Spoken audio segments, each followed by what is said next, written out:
Hello everyone, कैसे हैं आप सभी। आई होप सभी अच्छे होंगे। स्वागत है आप सभी का स्वागत क्लासेस में। आज मैं आप सभी के साथ एक्सरसाइज 4.2 के क्वेश्चन नंबर 6 एंड 7 डिस्कस करूंगी। ठीक है। प्रॉपर्टीज़ मैंने आपके साथ प्रीवियस वीडियोस में डिस्कस की थी और प्रॉपर्टीज़ के बाद एक्सरसाइज 4.2 के मैंने क्वेश्चन नंबर 1 to 5 भी डिस्कस किए थे। और एग्ज़ाम में प्रॉपर्टी बेस्ड 2 टाइप के क्वेश्चंस आते हैं जो कि आपकी एक्सरसाइज में भी गिवन है। ठीक है, तो मैं आपको डिफरेंस समझा देती हूँ कि डिफरेंस क्या है दोनों टाइप के क्वेश्चंस में।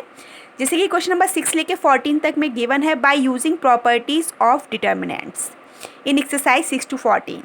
ठीक है, हमने शो दैट। ठीक है, तो हमने क्या शो करना है by using the properties of determinant. सिर्फ यूज़ करना है प्रॉपर्टीज़ को, और यूज़ करने के बाद अगर किसी भी रो या किसी भी कॉलम में सबसे ज़्यादा हमारे पास ज़ीरो आ जाते हैं तो उसके करस्पॉन्डिंग हम एक्सपेंड कर देंगे और सॉल्व कर लेंगे डिटरमिनेंट को। ठीक है, और जो लास्ट क्वेश्चन हमने किए थे उसमें क्या था, using the property of determinants and without expanding. Without expanding लिखा हुआ है, तो विदाउट एक्सपेंडिंग, तो इसीलिए मैंने ये क्वेश्चन जो 5 किए थे विदाउट एक्सपेंडिंग किए थे और फिर मैंने इनको प्रूफ भी किया था विदाउट एक्सपेंडिंग। ठीक है, तो हमें देखना है कि क्या लिखा हुआ है क्वेश्चन में, जिस टाइप से लिखा है क्वेश्चन में उसी के अकॉर्डिंगली हमने सॉल्व करना है। ओके, चलिए स्टार्ट करते हैं। क्वेश्चन नंबर 6 क्या है हमारे पास, 0 0 a-b-a 0 -c-b-c 0 which is equal to 0 की इक्वल शो करना है। ठीक है, देखते हैं कैसे करेंगे इसको।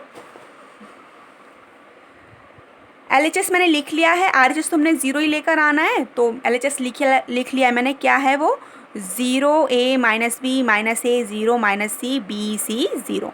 ओके, चलिए अब स्टार्ट करते हैं। अब आप देख रहे होंगे कि अगर मैं ये -a लिखा हुआ है और ये b लिखा हुआ है, अगर मैं इसमें रो 2 में b से मल्टीप्लाई कर दूं और रो 3 में a से मल्टीप्लाई कर दूं तो ये भी -ab हो जाएगा और ये ab हो जाएगा। फिर दोनों को ऐड कर देंगे तो 0 आ जाएगा हमारे पास।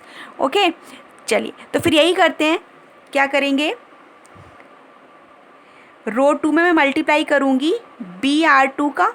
ठीक है, b से मल्टीप्लाई करूँगी एंड रो 3 में मैं क्या करूँगी, a से मल्टीप्लाई करूँगी AR3। ओके, और जब भी हम सिंपली किसी रो या किसी कॉलम में किसी भी कांस्टेंट से मल्टीप्लाई करते हैं तो डिटरमिनेंट की वैल्यू उसी से मल्टीप्लाई होकर आ जाती है। ठीक है, प्रॉपर्टी नंबर 4 में पढ़ा था हमने। तो हम क्या करेंगे, जब भी मल्टीप्लाई करेंगे किसी रो या किसी कॉलम में तो हम डिवाइड में लेते हैं कुछ बाहर, मतलब सेम कांस्टेंट हम डिवीज़न में भी लेते हैं बाहर, क्योंकि हमारी डिटरमिनेंट की वैल्यू हमने वही चाहिए। ठीक है, तो अगर मैं b से मल्टीप्लाई कर रही हूँ तो मैं b कॉमन ले लूँगी यहाँ पे। ठीक है, b कॉमन ले लिया, फिर मल्टीप्लाई करूँगी 0 -b -a 0 -c। Elementary operations थे वो हमारे मैट्रिक्स में थे तो इतना ज़्यादा कोई फोकस, बट डिटरमिनेंट की बात करें ना, तो डिटरमिनेंट में जब भी आप किसी भी कांस्टेंट से किसी भी रो या किसी कॉलम में मल्टीप्लाई करोगे तो बाहर डिवीज़न में भी लिखनी होती है वो सेम वैल्यू। ठीक है, ये रूल है। फिर ये लिख दिया मैंने, b से मल्टीप्लाई किया R2 में तो ये क्या हो जाएगा, -ab, ये तो 0 के इक्वल आ जाएगा और ये हो जाएगा -cb। और फिर R3 में किससे मल्टीप्लाई कर रही हूँ, a से, तो ये क्या हो जाएगा ab ac और ये 0 के इक्वल ही आएगा। ठीक है, ये लिखा हुआ है। अब क्या करेंगे, सिंपली हमें दिख रहा है क्या है, R2 में ऑपरेशन अप्लाई करूँगी, R2 + R3, ये माइनस है ये प्लस है तो प्लस कर देंगे तो यहाँ 0 आ जाएगा।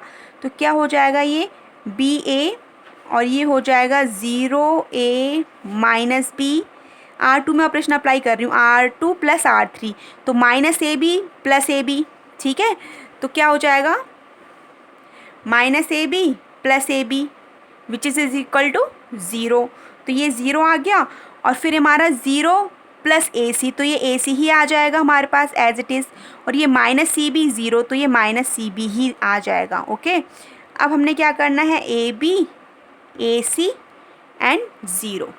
ओके, एज इट इज़ लिख दिया। अब हमने देखा हमें यहाँ 0 मिल गया, यहाँ 0 मिल गया। अब देखते हैं अगर मैं यहाँ पर R1 में अगर मैं किससे मल्टीप्लाई कर दूँ, C से मल्टीप्लाई कर दूँ तो देखिए यहाँ भी AC आ जाएगा और यहाँ -BC आ जाएगा। यहाँ भी देखो AC लिखा हुआ है, यहाँ भी -CB लिखा हुआ है, तो सब्ट्रैक्ट कर देंगे तो हमारा 0 आ जाएगा। हमें दिख रहा है कि 0 आ जाएगा। तो मैं क्या ऑपरेशन अप्लाई करूँगी, यहाँ पे ऑपरेशन अप्लाई करूँगी R1 में C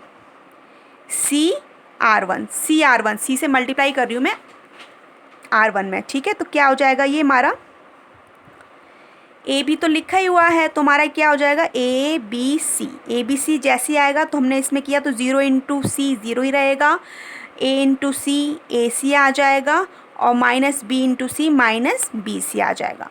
ओके, ये 0 है। R2 और R3 हमारी सेम रहेंगी, ए सी माइनस सी बी और ए बी ए सी 0।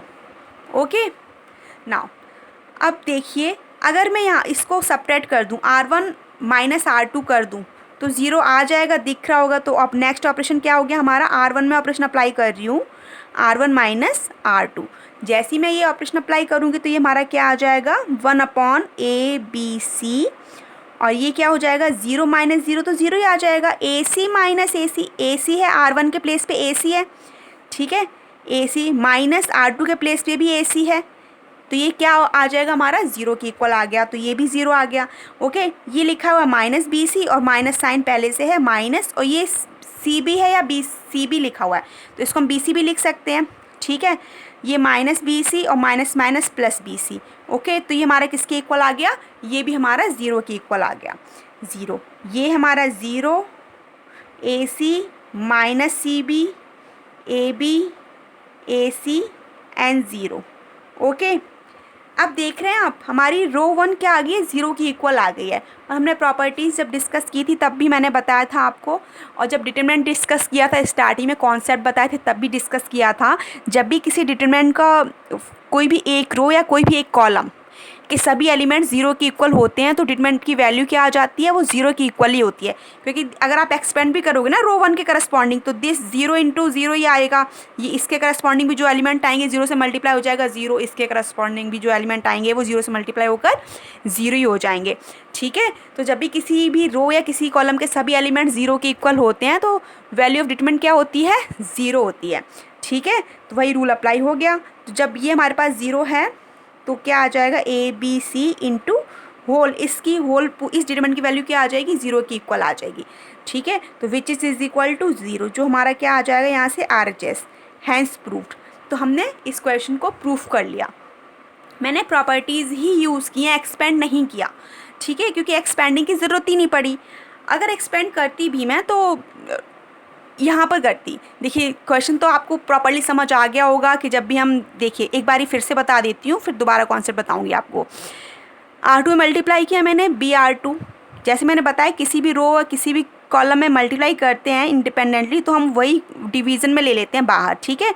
तो वही मैंने ले लिया minus A B 0 minus C B, ये हो गया हमारा ए बी ए सी और 0, ठीक है। फिर हमने क्या किया इन दोनों को प्लस कर दिया तो हमने यहाँ पर 0 मिल गया। क्या किया R2 में ऑपरेशन अप्लाई किया R2 प्लस R3, जैसे ऐड किया तो A minus A B plus A B 0 हो गया, ये हमारा ए सी आ गया, 0 प्लस ए सी आ गया, minus C B 0 minus C B आ गया, ठीक है। R3 हमारी एज इट इज़ आ गई। फिर हमने क्या किया, अब हमने यहाँ पे C से मल्टीप्लाई कर लिया R1 में C से, ठीक है। तो R1 में ऑपरेट करा मैंने क्या C R1, जैसे मैंने C किया मैंने बाहर ले लिया 1/C ले लिया, ठीक है। तो पहले ए बी तो पहले C था तो 1/ABC आ गया बाहर हमारा।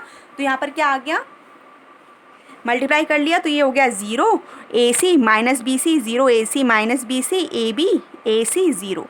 फिर हमने क्या कर रहा है, अगर मैं इसको सेपरेट कर दूंगी R1 और R2 को तो यहाँ 0 आ जाएगा हमारा, यहाँ तो पहले से ही 0 है ऑलरेडी, ठीक है। तो मैंने नेक्स्ट ऑपरेशन क्या किया था R1 में ऑपरेशन करा R1 माइनस R2, ठीक है। तो जैसे ही किया इस this minus this 0 AC minus A C 0 minus B C और प्लस बी सी ये भी 0 के इक्वल आ गया, तो हमारे सभी एलिमेंट 0 आ गए, ठीक है। तो ये हमारा क्वेश्चन सॉल्व हो गया। ये हमारी फर्स्ट रो के सभी एलिमेंट्स क्या है 0, जब सभी एलिमेंट्स 0 हैं तो फिर ये इस डिटरमिनेंट की वैल्यू हमारी क्या आ जानी है 0 ही आ जानी है, ठीक है। तो ये भी से मल्टीप्लाई हो जाएगा तो हमारा ये 0 के इक्वल आ गया, ठीक है, विदाउट एक्सपेंडिंग कर रहा है, ठीक है। अगर आपने सपोजिट यहाँ से आगे नहीं करना तो आप देखिए हमारे कॉलम 1 में 2 एलिमेंट्स आ रहे 0, ठीक है। तो C1 के करस्पॉन्डिंग अगर आप एक्सपेंड भी करेंगे ना तब भी आंसर आपका आ जाएगा 0 के इक्वल। ओके, आई होप आपको समझ आ गया होगा। अब क्वेश्चन नंबर 7 देखो, क्या क्वेश्चन नंबर 7 में क्या है। क्वेश्चन नंबर 7 में है हमारे पास -a² AB AC A B minus B square B C CA CB minus C² किसके इक्वल प्रूफ करना है हमने ये -4A² B² C² के इक्वल प्रूफ करना है। ठीक है, तो चलिए मैं यहीं से LHS ले लेती हूँ। क्या लिखूँगी दोबारा? ठीक है, इसको मैंने LHS ले लिया, LHS इज इक्वल टू ये ले लिया और इसको मैं हाइड कर देती हूँ। ठीक है, तो LHS इज इक्वल टू हमने ये ले लिया। हमने प्रूफ क्या करना है? प्रूफ मैं ऊपर लिख देती हूँ 4A² B² C², ये प्रूफ करके लाना है। ठीक है, उस क्वेश्चन में तो 0 ही लाना था, तो वो तो कोई प्रॉब्लम नहीं थी, तो यहाँ थोड़ा सा माइंड में रहेगा। LHS is equal to this. अब आप देख रहे हैं कि ये लेकर आना है, तो आप सबसे पहले देखिए किसी भी रो या किसी भी कॉलम से कुछ भी कॉमन आता है। ठीक है, पूरे डिटरमिनेंट में किसी भी एक रो या किसी भी एक कॉलम से हम कॉमन लेते हैं। तो देखिए R1 में हमारे पास A कॉमन दिख रहा है आपको, A² AB AC, तो A दिख रहा है, तो मैंने R1 से क्या कॉमन ले लिया? A कॉमन ले लिया। ठीक है, A कॉमन ले लिया R1 से, और यहाँ देखिए R2 से क्या कॉमन आ रहा है हमारे पास? B कॉमन आ रहा है। क्या है? B लिखा हुआ है -B², और ये क्या लिखा हुआ है? BC। ठीक है, तो हमारे क्या हो गया? ये R2 से B कॉमन आ गया, R2 से मैंने B कॉमन ले लिया। ओके, फिर R3 से हमारे पास CA CB माइनस C², तो R3 से हमारे पास क्या आ रहा है? C कॉमन आ रहा है। मैंने तीनों एक साथ ही कॉमन ले लिया। अब हमारा क्या R1 में क्या रह जाएगा? Simply A B and C। Okay, और हमारे यहाँ पर, यहाँ से मैंने B कॉमन लिया, तो यहाँ पर मेरा क्या रह जाएगा? A, और यहाँ पर क्या आ गया? -B, और यहाँ पर क्या आ गया? B लिया है ना कॉमन, B। हाँ, तो यहाँ पे आ जाएगा B -B, और यहाँ पर आ जाएगा C। ओके, और यहाँ से मैंने C कॉमन लिया, तो यहाँ पर आ जाएगा A B एंड -C। ठीक है, तो ये एलिमेंट्स आ गए हमारे पास। अब हमने दिख रहा है, अगर लिखना भी है तो आप यहाँ लिख दीजिए। क्या किया हमने? Taking out A from R1, B from R2 and C from R3। हमने क्या किया है? ये कॉमन ले लिए। ठीक है, taking out A from R1, B from this C, तो हमने ये ले लिया, लिख लिया। अब इसके बाद अपने आपको दिख रहा है कि हमारे पास C1 में देखिए क्या है? A कॉमन है, C2 में B कॉमन है, और C3 में C कॉमन है। फिर से क्या कर लेंगे? A कॉमन ले रही हूँ मैं किससे? C1 से, तो यहाँ A पहले से था, तो ये क्या हो गया? हमारा A² हो जाएगा। C2 से मैंने B कॉमन ले लिया, तो B पहले से था, एक और B आ गया, तो ये B² हो गया। ओके, फिर हमारा C3 से मैं C कॉमन ले रही हूँ, तो C पहले से था, तो ये हमारा C² हो गया। ओके, तो हमारा यहाँ पर क्या बचा? -1 1 1 1 -1 1 1 -1। ओके, तो ये हमारा आ गया। अगर आपने इसका भी रीज़न लिखना है, तो इसका भी रीज़न लिख दोगे। क्या? Taking out A from C1, B from C2, C from C3। Okay, ये हमने रीज़न भी लिख दिया। ठीक है, रीज़न लिखने के बाद अब आप देख रहे हैं कि हमारे पास ये 1 1 आ गया। ठीक है, -1 1 1 -1 1 1 -1। अब क्या करते हैं? या तो हम इसको एक्सपेंड कर दें, ठीक है, या तो हम इसको एक्सपेंड कर दें। तो एक्सपेंड करने से बेटर है पहले मैं इसको ऑपरेट कर लूँ थोड़ा सा, तो 0 लेकर आती हूँ। ठीक है, यहाँ भी 0 लेकर आती हूँ, यहाँ भी 0 लेकर आती हूँ, तो कैलकुलेशन थोड़ी ईजी हो जाएगी। ठीक है, तो एक्सपेंड करने से पहले मैं ऑपरेशन अप्लाई कर रही हूँ। क्या? C1 C2 में ऑपरेशन अप्लाई कर रही हूँ, C2 + C1। यहाँ ऑलरेडी पहले से माइनस साइन है, तो ये 0 हो जाएगा। और मैं किस में ऑपरेशन अप्लाई कर रही हूँ? C3 में भी ऑपरेशन अप्लाई कर रही हूँ, C3 + C1, इसमें भी प्लस करूँगी। ठीक है, तो ऑपरेशन अप्लाई होकर क्या आ जाएगा हमारे पास? A² B² C²। ओके, ये हमारा कॉलम 1 एज इट इज़ आ जाएगा।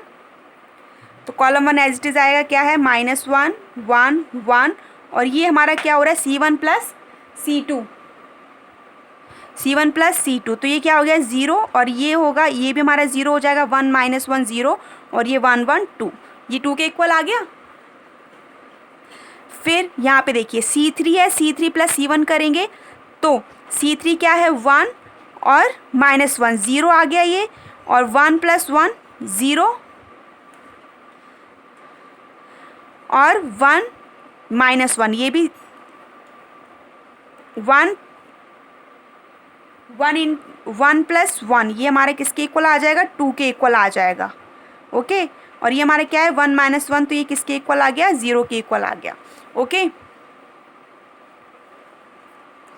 चलिए तो ये क्या हो गया हमारा a² b² c² और ये हमारा क्या आ गया -1 0 0 1 0 2 1 2 0। ओके, अब क्या करेंगे एक्सपेंडिंग करस्पॉन्डिंग, मैं R1 के करस्पॉन्डिंग एक्सपेंड कर दूंगी। क्यों? क्योंकि R1 में ही हमारे पास सबसे ज़्यादा 0 दिख रहे हैं, ये भी 0 है, ये भी 0 है। तो चलिए क्या कर रही हूँ a² b² c² तो है ही, ब्रैकेट लिख रही हूँ और ये -1 जैसी -1 लिखा तो ये 0 -2 2 = 4 आएगा यहाँ पर। ठीक है, फिर यहाँ पर -0 आएगा तो इसके करस्पॉन्डिंग करोगे 0 -2 ये आया। ओके, फिर इसके करस्पॉन्डिंग करा तो +0 तो यहाँ से क्या आएगा 2 - 0 ये आ गया। ठीक है, क्या किया एक्सपेंडिंग अलोंग लिख देते हैं यहाँ पे, रीज़न भी लिख देंगे एक्सपेंडिंग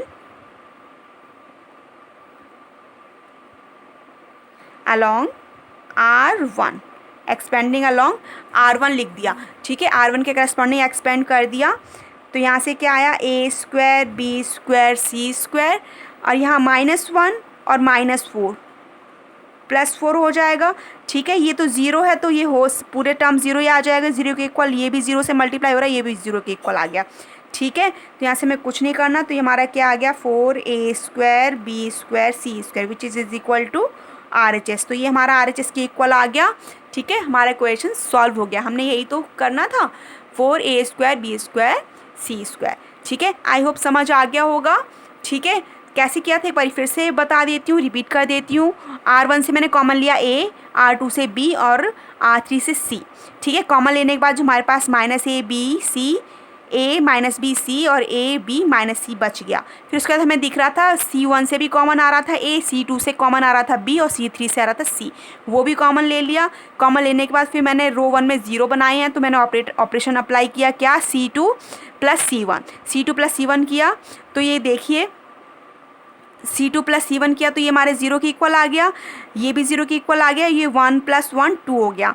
ठीक है, फिर C3 + C1 किया तो C3 + C1 किया, ये 0 -1 1 0 हो गया, ये 1 + 1 2 हो गया, 1 - 1 0 के इक्वल आ गया। ठीक है, फिर R1 में हमारे पास 2 ज़ीरोज़ हो गए तो R1 की करस्पॉन्डिंग मैंने क्या कर दिया एक्सपेंड कर दिया, एक्सपेंडिंग अलोंग R1। ठीक है, तो जैसे ही किया मैंने तो वैसे हमारे पास यहाँ से 4 आ गया, 4 से मल्टीप्लाई किया तो हमारा 4a² b² c² आ गया। ठीक है, तो ये हमारी क्या आ गई है RHS आ गई है। आई होप आपको समझ आ गया होगा। ठीक है, क्वेश्चंस ट्राई करना और अगर आपको मेरा ये वीडियो अच्छा लगा हो तो लाइक करना ना भूलें। ठीक है, और शेयर भी कीजिए अपने फ्रेंड के साथ और अगर आप मेरे फर्स्ट व्यूअर हैं तो सब्सक्राइब भी कर लीजिए। Okay, thank you.